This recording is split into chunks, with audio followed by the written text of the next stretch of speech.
Hi, I'm glad to introduce the reproduction work that Qingjiang and I have done based on the paper Supervised Reinforcement Learning with Recurrent Neural Network for Dynamic Treatment Recommendation. In this presentation, I will cover 4 parts. First, I will define the dynamic treatment regime and introduce the evolution of treatment recommendation systems. In the second part, I will demonstrate the revolutionary methodology proposed by the original paper, which is SRL-RNN. Then I will compare our production work with the workflow stated in the paper. Finally, I will describe the wins our team has made and the challenges we met.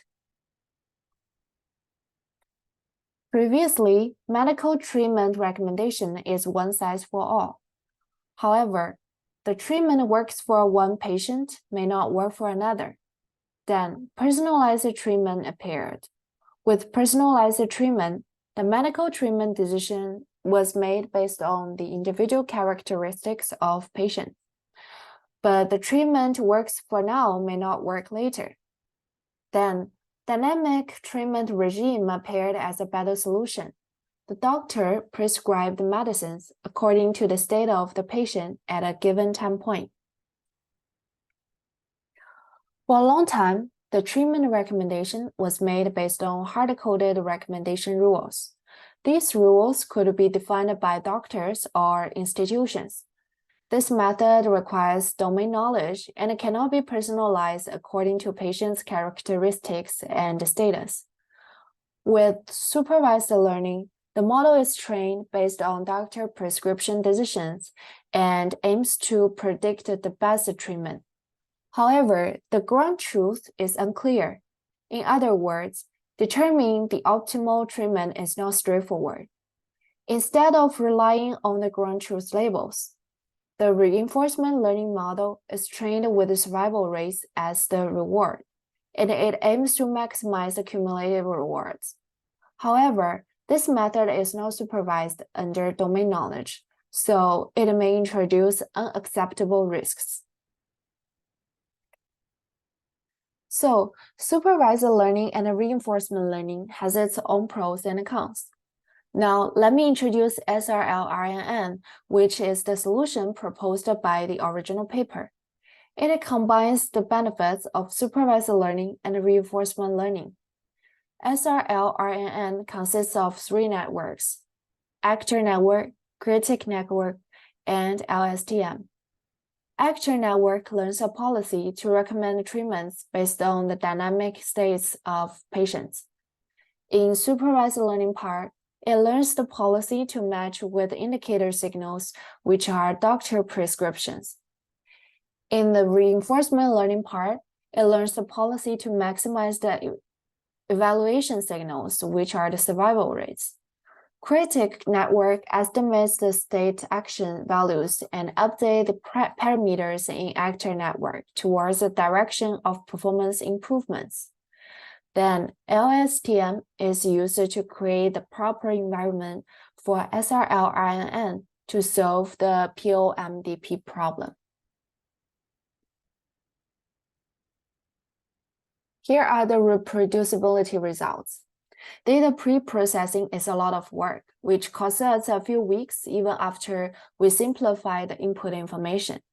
In our simplified version, we used 7 lab tests versus 12 used in the paper, and 4 demographic information versus 8, and 87 ATC code versus 180. This should affect the performance of model much. J-code score is a little bit higher when epsilon is equal to 0.3 or 0.4, comparable to basic LSTM result at best. And here are some examples of drug recommendations made by the SRL-RNN model. We met some difficulties when we try to reproduce this work. There is no information about the format of the input data, and we have to infer from the code. However, this made the medical data super imbalanced. meaning only a few medical data out of the thousands of meds were used for each patient, suggesting that even a model recommends no drug will get a good J-code score. There is no information about the flag column in the dataset. We decided to use the percentage of normal lab results as the flag. One drug can be mapped to different ATC codes depending on the form of the drug. The same drug was input in different formats, which needs a tremendous amount of manual curation. A lot of KRAS functionalities have changed from version 1 to version 2. We made some corresponding modifications to make the code compatible to version 2. The input data should be 3D tensors for the lab result and meds, and 2D tensors for the demographic and the diseases information. We made the corresponding changes for the input data size for both the actor network and the critic network. Summary of our reproduction work. For the results, we have successfully run the model of paper based on the code provided by the authors, with considerable amount of debugging and also revisions to realize the time series data feature. And we have built a basic LSTM model based on the description in the paper as a baseline model to compare its performance against the SRL-RNN model.